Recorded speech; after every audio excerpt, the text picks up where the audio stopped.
नमस्कार बच्चों, नमस्कार। दोबारा सब लोग आ गए हैं क्वेश्चंस को लेके। कल यूपी बोर्ड के बच्चों का मेरे स्टूडेंट्स का और बच्चों का एग्जाम है, तो उसके लिए आप लोग तैयारी करिए अच्छे से और अच्छे से अच्छे क्वेश्चंस को सॉल्व करिए, ज़्यादा से ज़्यादा लिख के आइए। हाँ, अच्छे सही क्वेश्चन कोशिश करिए, सही क्वेश्चन ऑप्शंस के साथ करें। एमसीक्यू की मैंने वीडियो इसके पिछले डाल दी थी, ये आपके लिए सब्जेक्टिव क्वेश्चन के लिए हमने ये आपकी पूरी वीडियो चलेगी। ठीक है, तो सारे क्वेश्चन हो सकता है आपके बेनिफिशियल हो जाए, आपके एग्जाम में आ जाए, तो आप इस सारे क्वेश्चन को हम लोग देख लेते हैं एक बार। ठीक है, ये सारे क्वेश्चन को हम लोग एक बार देख लेते हैं। ठीक, तो आ जाते हैं हम लोग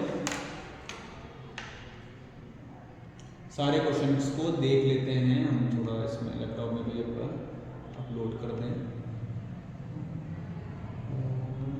क्लास 10 महा टेस्ट पेपर, हाँ आ गया आपका इसमें भी।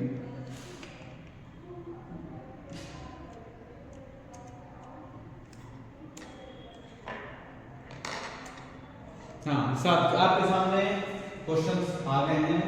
महा टेस्ट के नाम से रिपोर्ट मैंने लिया था, इसकी लाइव क्लास मैंने ली थी, लेकिन एक बार फिर से इसको डिक्टेट कर देते हैं, अच्छे से आप तक पहुंच जाए ये सारी बातें। ठीक है, तो सबसे पहले आपका दे रहा है सब्जेक्ट क्या है, सोशल स्टडी। आपको बताइए क्वेश्चंस इसके प्री बोर्ड के क्वेश्चंस हमने तैयार किए हैं। ऑफलाइन स्टूडेंट्स के मेरे अभी टेस्ट हो चुके, एग्जाम हो चुके हैं, इसके प्री बोर्ड ले चुका है। ये आपके लिए ऑनलाइन स्टूडेंट्स के लिए है, ये एक दिन पहले आपके काम आ सकते हैं। तो वेरी शॉर्ट क्वेश्चन से स्टार्ट करते हैं। हम स्टार्ट करते हैं 30 वर्ड्स में लिखने के लिए। तो सबसे पहले क्या क्वेश्चन दे रहा है, right main impact of French revolution and the other European countries. क्या इंपैक्ट पड़ा था फ्रेंच रिवॉल्यूशन पे और अदर यूरोपियन कंट्री में क्या क्या इंपैक्ट पड़ा, तो उसके बारे में लिखना है। दूसरा आपका क्वेश्चन क्या दे रहा है, आपका union state list and the concurrent list के बारे में राइट शॉर्ट नोट आपको लिखना है। क्या लिखना है, union state and the concurrent list के बारे में आपको शॉर्ट नोट लिखना है। नेक्स्ट आपका दे रहा है tell the need for sustainable water management. Sustainable development आप लोग पढ़ चुके होंगे, बताया भी मैंने आप लोगों को बताया पहले भी। सस्टेनेबल डेवलपमेंट क्या होता है, सस्टेनेबल वाटर मैनेजमेंट को क्या करना जरूरी है, क्या जरूरत है कि नहीं है, तो इसके बारे में आप लोग को लिखना होगा। ठीक, नेक्स्ट क्वेश्चन पे आते हैं, व्हाट इज जीडीपी। जीडीपी क्या होती है, फुल फॉर्म बता दीजिए पहले। सबसे पहले फुल फॉर्म क्या होगा, ग्रॉस डोमेस्टिक प्रोडक्ट। एमसीक्यू वाले क्लास में उसमें हमने इसके बारे में डिस्कस किया है। फिर जीडीपी क्या होती है थोड़ी सी, उसका फुल फॉर्म बताएगी सारे गुड्स और सर्विस की फाइनल प्रोडक्शन को ये बताता है जीडीपी। ठीक है, फिर नेक्स्ट और लास्ट दे रहा है, do you understand that this deal with unemployment. अगर तुम अनएम्प्लॉयमेंट को बता सकते हो, दिखा सकते हो अनएम्प्लॉयमेंट क्या है क्या नहीं है, नहीं ना, ये दिखा सकते हो तुम ऐसे क्या समझो अनएम्प्लॉयमेंट से, तो इसके बारे में आपको डिक्टेट करना है इस क्वेश्चन में। ठीक, चलिए नेक्स्ट आ जाते हैं हम लोग क्वेश्चन सेक्शन बी पे आ जाते हैं, शॉर्ट आंसर्स पे आ जाते हैं। किस पे आ जाते हैं, शॉर्ट आंसर्स पे आ जाते हैं। What is right to information. सबसे पहले आपका पहला क्वेश्चन है, आपका क्या है, राइट टू इंफॉर्मेशन होगा। क्या होगा सेक्शन बी आपका, राइट टू इंफॉर्मेशन क्या होती है, और एनहांस द कंज्यूमर राइट। क्या करता है वो, कंज्यूमर राइट्स को बताता है, क्या करता है उसके बारे में बताता है। सेक्स दूसरा दे रहा है, respect to measures taken by Indian government to attack foreign investment. तो फॉरेन इन्वेस्टमेंट पे क्या इंपैक्ट पड़ता है, क्या दो रीजन दीजिए, मेजर्स दीजिए जिससे आपको फॉरेन इन्वेस्टमेंट पे फर्क पड़ता है। नेक्स्ट आपका दे रहा है, explain the main resource for the rise of nationalism in India. अब मेन रिसोर्स बताइए, नेशनलिज्म इन इंडिया का क्या हो सकता है, नेशनलिज्म इन इंडिया का मेन रिसोर्स क्या हो सकता है। उसी में दूसरा क्वेश्चन है आपका, describe the main reason of French revolution. Main reasons क्या हो सकते हैं फ्रेंच रिवॉल्यूशन के, तो उसके बारे में आपको डिस्क्राइब करना है। नेक्स्ट आपका दे रहा है, एग्जामिन 5 फैक्टर्स टू प्रमोट। कौन से 5 फैक्टर्स हैं जो ग्लोबलाइजेशन को बताते हैं या करते हैं। ठीक, तो उसके बारे में लिखना पड़ेगा आपको, और इंपैक्ट बताना है ग्लोबलाइजेशन क्या होता है। एक्सप्लेन करिए अपने स्टेटमेंट में। ठीक है, स्टेटमेंट में दीजिए, पॉइंट्स में लिखेंगे आंसर, स्टेटमेंट में लिखेंगे तो आपको नंबर अच्छे मिलेंगे। ठीक है, ये आपके लिए बेनिफिशियल होगा और एग्जामिनर भी इससे खुश हो जाता है। ठीक, नेक्स्ट क्वेश्चन पे आते हैं, describe the ethic composition of Belgium. Belgium के बारे में बताना है, और वही चीज आपको एथिक कंपोजिशन ऑफ श्रीलंका, यानी श्रीलंका और बेल्जियम दोनों के बारे में आपको एथिक कंपोजिशन बताना है कि क्या क्या हुआ था, क्या नहीं हुआ था, कंपोजिशन कंप्लीट। मतलब आपको बेल्जियम श्रीलंका के बारे में बताना है कि क्या हुआ था उस समय जब वहां झगड़ा चल रहा था तमिल में और तमिल में। हाँ, श्रीलंका तमिल में जो झगड़ा चल रहा है, बेल्जियम में आपका डच बोलने वाले, फ्रेंच बोलने वाले,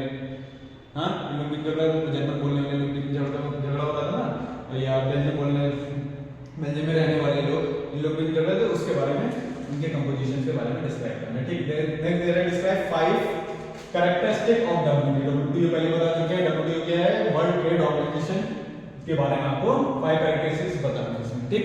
नेक्स्ट आपका दे रहा है how the consumer exploited by the market place. अब कैसे कंज्यूमर मार्केट प्लेस में एक्सप्लॉइट होते हैं, कैसे उन पे असर होता है, ठीक। तो उसके बारे में बताना है कंज्यूमर से नहीं, हम लोग जो प्रोडक्ट्स को फाइनली, जैसे अभी ये माइक हम ले लें तो ये फाइनल कंज्यूमर हम ही है, तो इसका एक्सप्लॉइटेशन इस पे तो नहीं हो रही कि हमसे कम पैसा बता के ज्यादा पैसा दे रहे हैं, या बहुत सारी चीजें ऐसे हो सकती हैं जो ये कर सकते हैं हमारे साथ, तो इस चीज को डिस्क्राइब कर रहे हैं। नेक्स्ट आपका मेरा लॉन्ग क्वेश्चंस, पहले section C long question, section C long questions. अब पेन को बदलते हुए हम लोग रेड पेन ले लेते हैं यहाँ से। लॉन्ग क्वेश्चन पहले जिसको आपको मेरा 150 वर्ड्स में लिखना है, इसमें लिखना है 150 वर्ड्स में लिखना है, आई थिंक वो ज्यादा बेटर होगा। लॉन्ग क्वेश्चन वो इधर, which is the most abundant valuable fossil fuel in India. कौन सी फॉसिल फ्यूल भारत में पाई जाती है सबसे ज्यादा, और अलग अलग डिफरेंट उसमें फॉर्म बताना है, कैसे कैसे फॉर्म में पाई जाती है, ठीक है। नेक्स्ट आपका दे रहा है डिफरेंस बिटवीन मेटेलिक और non metallic minerals with example. Metallic minerals क्या होते हैं, नॉन मेटेलिक मिनरल्स क्या होते हैं, इसके बारे में आपको बताना है ये एग्जांपल के साथ, ठीक। नेक्स्ट आ जाइए what is communism and how is communism is hindrance in the functioning of our democracy। तो एक्सप्लेन करना है डेमोक्रेसी के लिए कैसे ये काम कर सकते हैं या कैसे क्या कर सकते हैं, इसके बारे में आपको डिस्कशन करना है, ठीक। नेक्स्ट दे रहा है explain the role of caste in India. अब भारत में कास्टिज्म का क्या रोल है पॉलिटिकल पार्टी में, पॉलिटिक्स में क्या रोल है, वो आप जानते होंगे पॉलिटिक्स में कास्ट का बहुत ज्यादा इंपॉर्टेंस होता है, ठीक है। तो ये भारत में ये चीज चलती है, भारत के आपको लगता है और कंट्रीज में से चलता है, लेकिन भारत में भी ये अच्छा खासा मोड में चलता है, ठीक। नेक्स्ट बात करते हैं which are the sector of an economy. ये बी को हटा दीजिए, बी को लगा दिया। इकोनॉमी का सेक्टर क्या होता है, three sectors of an economy के कौन कौन से 3 सेक्टर होते हैं उसके बारे में बताइए, और चार्ट कंपोजिशन, इनके composition, changes in the composition of different sectors which development of Indian economy, जो इंडियन इकोनॉमी को बताती है या डेवलप करती है, इसके बारे में आपको बताना है, ठीक। नेक्स्ट आपका दे रहा है इसमें इसी के क्वेश्चन में क्या दे रहा है, what is informal trade. Informal trade क्या होता है, which one explain each the need and challenges information informal credits in the expansion of credit in India। तो इंडिया में जो एक्सपेंशन है आपका इसके बारे में बताना है, ये आपका फॉर्मल क्रेडिट क्या होता है, ठीक है। मनी एंड क्रेडिट से क्वेश्चन है ये, इसको आपको करना है, ठीक। नेक्स्ट आपका दे रहा है explain how travel trade help in establishing M हो गया है, ये एम होगा, ठीक। एस्टैब्लिशिंग होगा, ये मैंने खुद से टाइप किया तो थोड़ा बहुत ऊपर नीचे हो जाता है, ठीक। Link among the various countries, तो अलग अलग कंट्रीज में एक्सप्लेन करना है कि ट्रैवल एंड ट्रेड कैसे हेल्प करता है, ठीक। अलग अलग कंट्रीज में ट्रैवल क्या है, ट्रेड क्या है, ये सब कैसे अलग अलग कंट्री में आपको एक्सप्लेन करना है कि क्या यूज है क्या यूज नहीं है। नेक्स्ट आपको दे रहा है how far cobra can be called a landmark. Cobra आपको बताया है 9th क्लास में, कोबरा का आप लोग देखिएगा, कोबरा क्या है, ये consumer protection act, consumer protection act जब चला था उसमें आपका ये, ठीक है। कंज्यूमर प्रोटेक्शन एक्ट आप लोग पढ़िएगा तो उसमें उस चैप्टर में है, उसी में कोबरा है, कोबरा से यहाँ पे स्टार्टिंग हुई थी जो आपको बता रहा है कंज्यूमर प्रोटेक्शन एक्ट होता है, ठीक। नेक्स्ट दे रहा है which government body supervise the functioning of formal source. क्या बता रहा है, फॉर्मल सोर्सेस के लिए इंडिया में loan, formal source of loan in India explain functions. तो गवर्नमेंट बॉडी सुपरवाइज कैसे करती है या कैसे उसको लोन किसी इंडियंस को देती है, इंडियन कंपनी देती है या इंडियन बैंक देता है, कैसे, ये कैसे होता है, ठीक है। अब बात करते हैं हम लोग सेक्शन डी, इसकी बात करते हैं सेक्शन डी की बात करते हैं, ठीक। तो मैं बात किया सेक्शन डी में, सबसे पहले आपका था Indian national Congress session. Indian national Congress session कब चला था, क्या चला था, कैसे चला था, उसके बारे में है।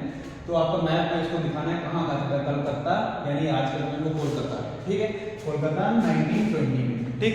दूसरा आपका दे रहा है नागपुर 19 दिसंबर 1920 में, ये आपका दे रहा है। तीसरा आपका दे रहा है मद्रास, दूसरा कौन सा दे रहा है, मद्रास 1927 में दे रहा है, ठीक। ये तीन आपके क्या है, नेशनल कांग्रेस सेशंस हो गए, ठीक। नेक्स्ट आपका दे रहा है कुछ मूवमेंट्स के बारे में बता रहा है, कुछ मूवमेंट्स हैं important centres of Indian national movement, कुछ इंडियन नेशनल मूवमेंट्स है जो कि आपका चंपारण बिहार है, कहाँ हुआ था, किस लिए हुआ था, इंडिगो प्लांटर्स के लिए हुआ था, ठीक है, ये मूवमेंट चला। दूसरा आपका खेड़ा गुजरात में हुआ था पीसेंट सत्याग्रह, जो आपके गरीब, पीसेंट मतलब आपकी गरीब की बात हो रही है, गरीब जो थे उनके लिए चल रहा था ये। तीसरा दे रहा है आपका अहमदाबाद गुजरात में, जो कि कॉटन मिल वर्कर्स के लिए, किसके लिए था, कॉटन मिल के लिए मिल वर्कर्स, ठीक है। तीसरा आपका दे रहा है, चौथा दे रहा है अमृतसर पंजाब, जो जलियांवाला बाग इंसिडेंट के बारे में बताता है, किसके बारे में बताता है, जलियांवाला बाग इंसिडेंट के बारे में। चौथा है दांडी गुजरात, कहाँ बता रहा है, दांडी गुजरात के लिए, ठीक। नेक्स्ट बात कर रहे हैं हम लोग ज्योग्राफी में डैम्स की। डैम्स कहाँ है, सलार है और भाकर नागर है, तेराई है, राणा प्रताप सागर है, सरदार सरोवर है, हीराकुंड, नागार्जुन सागर और तुंगभद्रा, ये सब डैम्स हैं। इनके बारे में आपको मैप में डिक्टेट करना है कहाँ कहाँ है, ये आप लोग जाएंगे, इसलिए वीडियो में देख लीजिएगा उठा के, तो पूरा मैप वर्क कंप्लीट कराया हुआ है आपको, क्विक रिवीजन के लिए बहुत बेटर है, ठीक है। अब कुछ मिनरल्स की बात करते हैं। मिनरल्स कौन कौन से आपको डिक्टेट करने हैं अपने एग्जाम में। सबसे पहले कौन सा दे रहा है, मयूरभंग, कौन सा दे रहा है, मयूरभंग दे रहा है। दूसरा कौन सा दे रहा है, कलचेर। तीसरा है आपका कालोल, सिंगरौली, चौथा है सिंगरौली और लास्ट है काकरापारा, ये लास्ट है, ठीक है। ये कंप्लीट मिनरल्स के बारे में डिक्टेट कर रहा है, दिखा रहा है, शो कर रहा है, जिसके बारे में आपको कंप्लीट डिस्कशन करना है, मैप में शो करना है, ठीक है बच्चों। तो ये क्वेश्चंस जो हमने बताए थे ये आपके ही खत्म होते हैं, ठीक। बोर्ड्स के पर्पज से मैंने महाटेस्ट के नाम से प्री बोर्ड ये ऑफलाइन बच्चों का हो चुका है, ये ऑनलाइन बच्चों आप लोग इसको पढ़ के एग्जाम में आपके लिए बेनिफिशियल होगा ये, ठीक। तो इस वीडियो को यहीं समाप्त करते हैं और यूपी बोर्ड सीबीएसई बोर्ड दोनों स्टूडेंट्स के लिए ये बेनिफिशियल होगा। आप लोग जाइए इससे क्वेश्चंस लगाइए, इससे क्वेश्चन जितने भी दिए हैं सारे क्वेश्चन लगाइए, आपका बेस्ट से बेस्ट एग्जाम हो जाएगा। मेरी बेस्ट ऑफ लक मेरी तरफ से आप लोग को, हाँ। और अच्छे तरह से एग्जाम लिख के आइएगा, अच्छी सी राइटिंग में, अच्छी पेन के साथ साफ सुथरा होकर जाइएगा, साफ साफ लिख के आइएगा, ठीक है। और थैंक यू सो मच आपके कॉन्ट्रीब्यूशन के लिए।